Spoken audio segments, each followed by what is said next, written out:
Salut les terriens, c'est moi Corona, Coronavirus. C'est vous qui m'avez fait roi à cause de ma couronne. Eh ouais, nous les virus, on est dans la place depuis plus d'1 milliard d'années. Et pourquoi vous nous cherchez partout? Et c'est pas cool d'associer notre nom à la mort. C'est nous qui vous avons créé. Qui a participé à la formation de votre ADN? Qui? C'est Bibi, eh oui. Il va falloir se calmer les gars. Il va falloir se calmer, vous me faites vraiment flipper quand je vous vois là. Pourquoi en quelques semaines, la population s'est retrouvée prise en otage par des discours contradictoires de scientifiques? Dans le passé, ils ont combattu d'autres épidémies. Pour la grippe aviaire, la grippe H1N1, Ebola, ils ont donné des prévisions très hautes. Et heureusement pour eux, personne ne les a écoutés. Cet homme à lui seul aurait confiné l'ensemble de la planète à cause de ses prédictions alarmistes. C'est un récidiviste. En 2009, il avait prophétisé quelques millions de morts dans le monde, dont 500 000 au Royaume-Uni. 11 ans plus tard, restent les mêmes chiffres, mais cette fois, tout le monde l'a écouté. L'OMS ne dit pas que tout le monde doit mettre un masque, et surtout pas de mettre une amende à son peuple qui paye les gouvernements. Enfin, il y a quelque chose d'aberrant. C'est comme si je vous paye pour m'aider, puis vous me mettez un masque et vous me faites payer, vous voyez, sans raison. Qu'est-ce que vous croyez qui justifie, dans les découvertes scientifiques ou médicales, une telle amplification de l'information?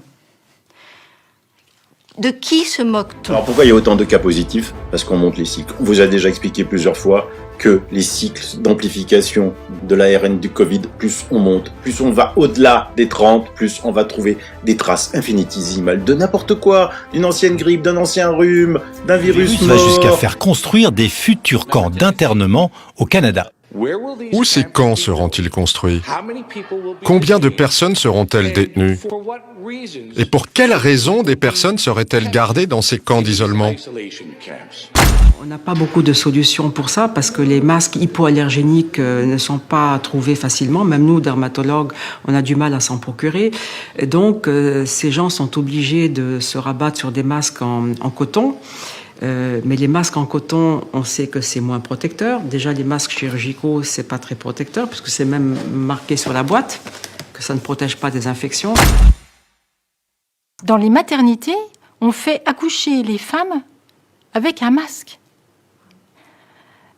C'est l'effort le plus intense que nous n'aurons jamais à faire de toute notre vie, accoucher, mettre au monde notre bébé. Et le bébé arrive et voit le visage de ses parents avec un masque. Pendant le confinement, j'ai été en contact avec une gendarme d'une brigade de protection des mineurs. Elle me disait c'est terrifiant parce qu'on n'a aucun dépôt de plainte, on n'a rien qui se passe, parce que les gens, donc étant confinés et sous surveillance, ne pouvaient pas ni appeler. Voilà, s'il y a de la maltraitance dans la famille, on va voir si un enfant prend son téléphone et appelle le 119. Impossible.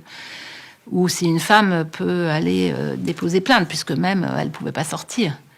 Donc il y a eu énormément de drames pendant cette période de confinement. En attendant, les chiffres du premier bilan du confinement se font plutôt rares.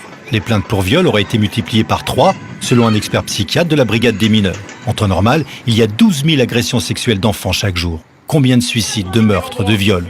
Ajoutez les centaines de milliers d'amendes, jusqu'aux menaces physiques. La peur du virus impacte gravement la santé psychologique de très nombreux de mes patients. Les sujets âgés veulent plus sortir, ils veulent plus voir leurs petits-enfants, ils sont terrorisés. Le 3e jour du confinement, le 18 mars, j'ai mis en ligne une vidéo. Pour votre santé, nous vous privons de liberté.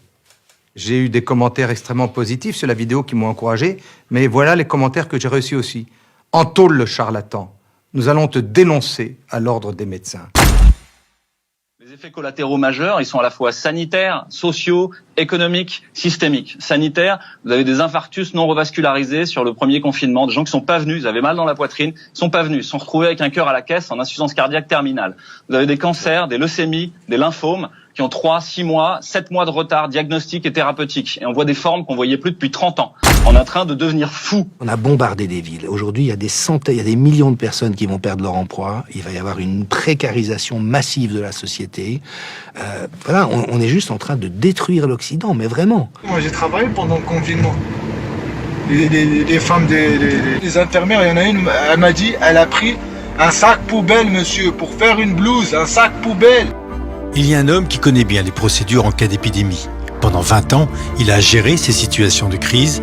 Il a encore du mal à réaliser où nous en sommes arrivés. C'est une politique de peur, d'un genre de terrorisme psychologique, de dire aux gens, c'est grave, c'est très grave, mettez les masques. Les masques sont inutiles si vous n'êtes pas malade, si vous n'avez pas été personne contact proche de personnes malades. L'usage du masque en population générale n'est pas recommandé et n'est pas utile.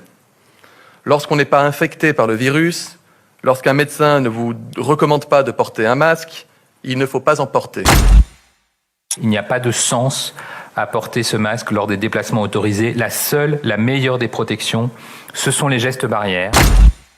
Les masques, c'est une bataille essentielle. Le gouvernement a fait toute la transparence et mobilisé depuis le premier jour et nous continuons d'avancer. Nous encouragerons effectivement le grand public, s'il le souhaite, à porter des masques, en particulier ces masques alternatifs qui sont en cours de production. D'abord, il n'y a aucune décision de recommandation de port du masque, ni obligatoire, ni recommandé en tout cas à ce stade, pour la population générale. L'État, à partir du 11 mai, en lien avec les maires, devra permettre à chaque Français de se procurer un masque grand public. Pour les professions les plus exposées, et pour certaines situations comme dans les transports en commun, son usage pourra devenir systématique. J'ai toujours plaidé pour l'accès au masque grand public.